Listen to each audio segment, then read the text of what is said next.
Hi folks, Tim here. Welcome back to Elmendorf Acres. We are in the landscape trailer today.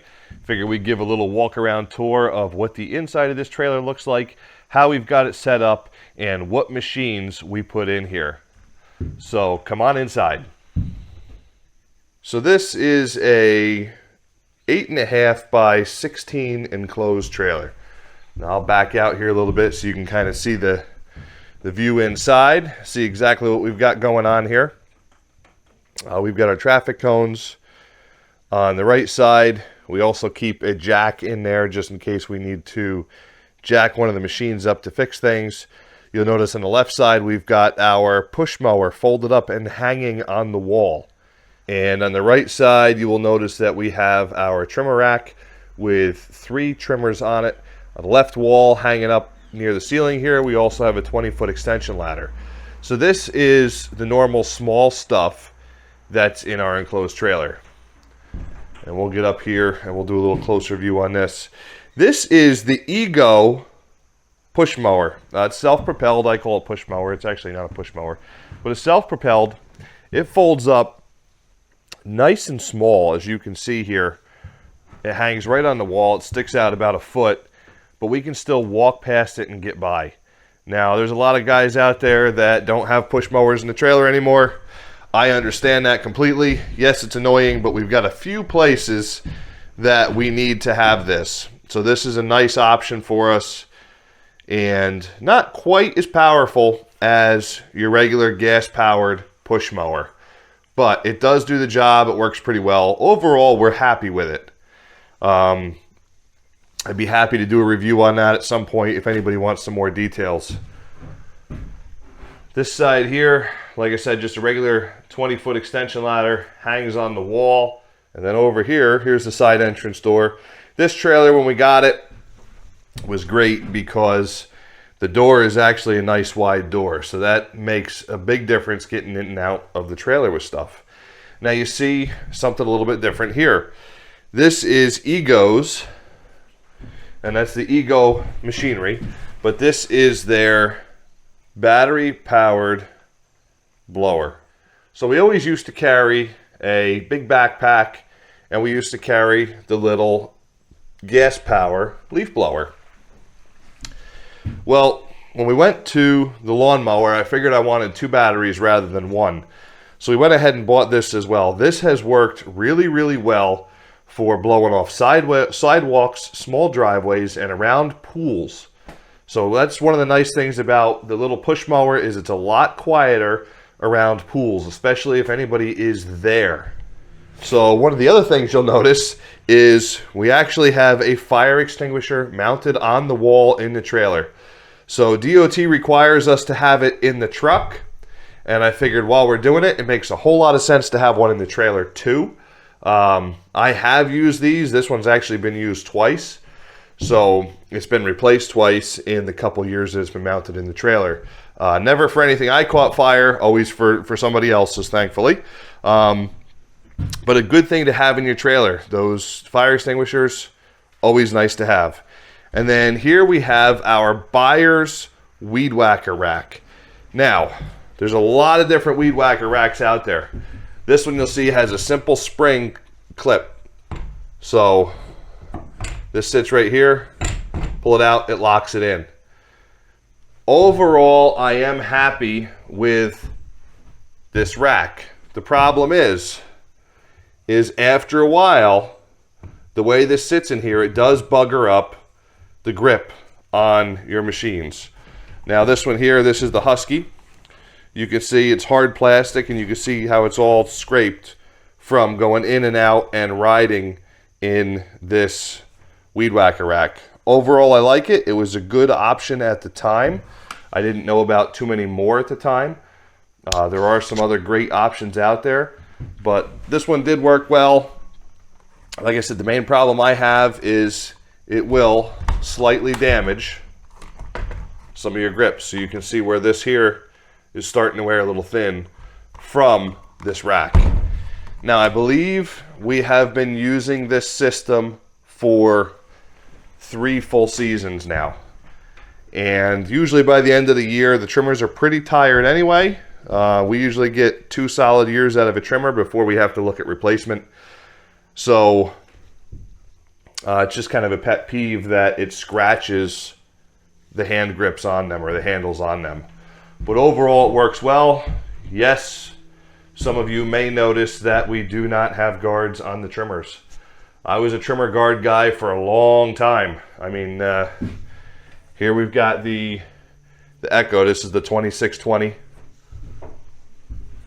I'll let you look at it from this side. I know it's sideways, but so we've got the Echo SRM 2620T. Been very, very, very happy with this weed whacker. Echo is new to us as of this year, but you will see the length of string that we have on this. I would say, you know, we're running probably close to a foot of string on there, 10 to 12 inches of string. The Husky we're running somewhere in the 8 range, and the Redmax is also in that 8 to 10 range.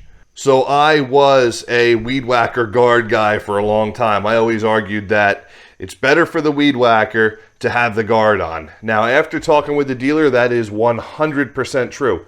The weed whackers are designed to run with the guard. The guard helps keep the string at a certain length, which helps the weed whacker run at the proper RPMs.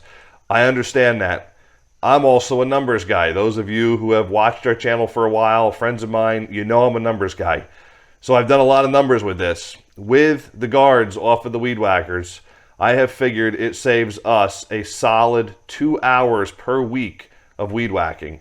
Now, just again, round numbers, but if you figure that between what we pay our guys plus the insurance and everything else, on the low end, it's $30 an hour that it saves us to not have the guards on these machines. That's $60 a week. So every 10 weeks, $600, or in the course of a year, almost $1,000 it saves us not having the guards on these machines. So yes, I'll get a year less out of this weed whacker than I would if I ran the guard. A weed whacker is what, $400, $389, something like that.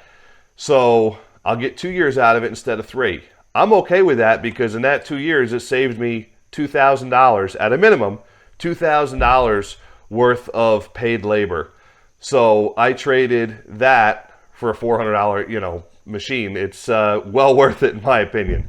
So that's why we run them without the guards. The only time it's nice to have a guard on it is when we're weed whacking along a gravel road. It does give you a little bit of extra protection against your shins. To me, that's really the biggest benefit of the guard is that. And you do get a little bit more vibration running the string like this. And, one of the reasons is it's just not quite the same length of string. So this side, one side might have 10 inches, one might have 11, so it wobbles a little bit. It gives you some vibration. But otherwise, it was a good choice for us to take them out of the picture completely. The other thing we got hanging here right next to my head, this is our jungle wheels for the turf tracer. So this was a cool little, and I'll flip this up a little bit so you can see it. This was a neat little tool rack. If I take the turf tracer out and we take these jungle wheels off, I can put 3 or 4 shovels, a couple leaf rakes, stuff like that on this rack. So this was a nice option for us in this trailer. So the other thing we've got going on here is Pit Posse, and it's just kind of one of their smaller racks. I don't know which one they call it. For us, it is our miscellaneous rack. You can see we've got some oil. This is the 2050 that the big Exmark takes. We've got our mix oils. We've got a couple things of trimmer string. I've got a spare head for the Echo. We've got a spare bump knob for the Redmax. I've got our scraper in there. And then in the bottom, we have a full set of blades for each mower that's in the trailer. So there's a full set of blades in there for every mower that's in the trailer, right down here. So it keeps things neat and clean in the trailer. We've got a little jack here on the bottom. It's a cheap one, but it works great to be able to throw a spare set of blades on if we have to in the middle of the day. I don't have to come back to the shop. I don't have to run it up on the trailer ramp.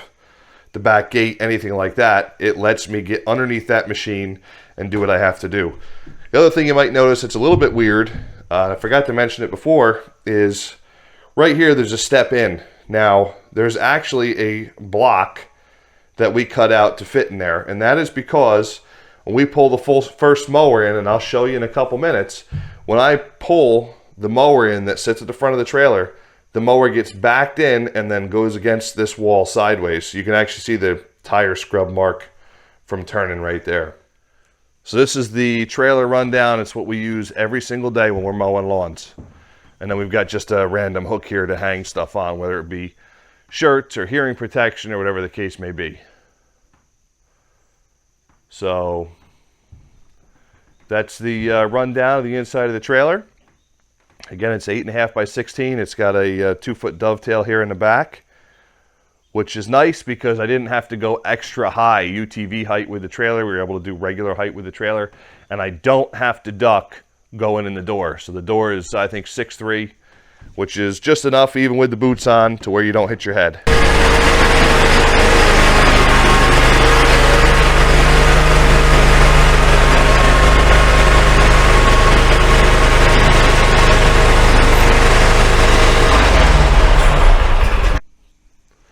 Okay, so I've pulled in the Scag. We're running a Cheetah. I've had this one for a few years. It's got 900 and change on, I think 907 right now. Today was a wash the machines and do a service day, so everything is actually nice and clean in the trailer, which is different for us. We've been in a lot of mud this year, but our Scag Cheetah sits in the front. Like I said, we back it in and spin it. So that sits sideways. The turf tracer sits sideways. And then right back here where I'm standing is where our Exmark sits. So that's an Exmark Z as well. And that pulls right in. And the front yokes go right in here and they straddle each side of that deck. So if I was to do this again, 100% I would buy a 20-foot trailer. Because yes, we need it. I wasn't sure at the time. We bought a 16 because I figured, yeah, that's what fits down the driveways pretty good. We were a little bit worried about a 20-foot trailer in a couple of the driveways. One of them would give us a problem. Otherwise, every other driveway we're in, we could fit a 20-foot trailer. So given that chance to do it again, yes, 100% I would buy a 20-foot trailer. 8.5 wide, we almost did the 7 wide, which is much more common. The 8.5 wide is really, really nice because it allows us to hang this stuff on the walls. It gives us room for the weed whackers on this side, and it gives us room for the ladder on this side, plus the mower. And if we did not have that 8.5 feet wide, we would never be able to slide that Scag in sideways like that. And we can also position the Exmark exactly like this. Believe it or not, it's I've never actually measured them, but if we back it into the exact same spot, it appears to be about 2 inches shorter than the Scag. So just something to keep in mind when you are outfitting your trailer, when you're making equipment decisions, all that stuff. Figure out how much room you need for the trailer and then add a couple feet because you're going to use it. This becomes tough for us once we get into bagger season. Now we're about 1 week away from bagger season. Probably could put it on today and start running it Monday, but we're about a week away from bagger season. And once we put the bagger on, that eats up 2 feet of space per machine. So if we put a bagger on the Scag and a bagger on the Exmark, all of a sudden I lose 4 feet in the trailer, which means we could do the Scag in the front with a bagger, Exmark in the back with a bagger, but then my turf tracer here, my walk behind, I wouldn't be able to bring with me. Or our big blower, that big zero-turn blower that we just bought, which I don't believe has actually been on the channel yet. But we did just buy a Billy Goat Z3000 zero-turn blower, so we'll be doing some videos with that coming up here soon. But again, just a simple video of what we have as far as our mow setup. 3 trimmers, we always go with 3. Usually there's another one in the back of the truck. I like to have multiple backups. Always nice to have the spares. And we've got 3 different versions of weed whackers in this trailer. Redmax is what we always went with because that was what our dealer had. And that was what I always really preferred, honestly, through them. They've since retired. We went to this new dealer, Sherwood's, down in Newburgh, and they also carry Echo. So not only do they carry the Redmax, which is still a great trimmer, they carry this Echo. We figured, hey, may as well give it a shot. I absolutely love it. That's my go-to trimmer now. It's got a great amount of torque, and it handles that longer string load a lot better. This one has a little different head than we're used to on it. So it took a little bit to get used to restringing it and just running it because, I mean, when you've run the same thing for 20 years, it takes a little while to learn something else. But overall, I'm happy with that. The middle one is kind of the lightweight trimmer. Nice for the cemetery, especially when you're on a trimmer for 3 hours. And then the Redmax on the bottom there is still a go-to trimmer as well. So you've seen our other videos where we've got a whole wall of trimmers. And we've got Redmax, Husky, Steel, Echo. At this point now, I prefer the Echo trimmer over everything else. But again, personal preference. All right, so here's the Exmark in the trailer. I realize that I actually have 3 Exmarks. I just always call this one the Exmark for whatever reason. But you can see that it's pretty packed full. I mean, this trailer is 100% maxed out. We do try to keep it clean and organized. We blow it out several times a day, get the grass clippings and stuff out of it. And these things are really, really easy to become completely trashed. We do try to take care of our stuff as best we can. This is what makes me money. This is what feeds my family. So we try to take care of the stuff. Now you can see right here, I mean, the front of the Z is touching the turf tracer. And the turf tracer is not only touching the Scag, the deck of the turf tracer is tucked into the Scag discharge just a little bit. So it doesn't have to be that way. It just fits a little better in the trailer that way. So this is a very, very tight trailer once everything is in here. You can see you kind of got to squeeze past the push mower a little bit, or you can get in on the other side over here to get to your weed whackers. So it's tight, but very functional at a 16-foot trailer. If you're only going to run 2 Zs, I think a 16-foot's fine for you. If you have even the slightest intention of running 3/0 turns or a walk behind or having one of those big blowers like we have, I would say go 20 foot. So that's what our trailer looks like. That's our mowing setup. So thank you for watching Elmendorf Acres. Please be sure to like, subscribe, and share.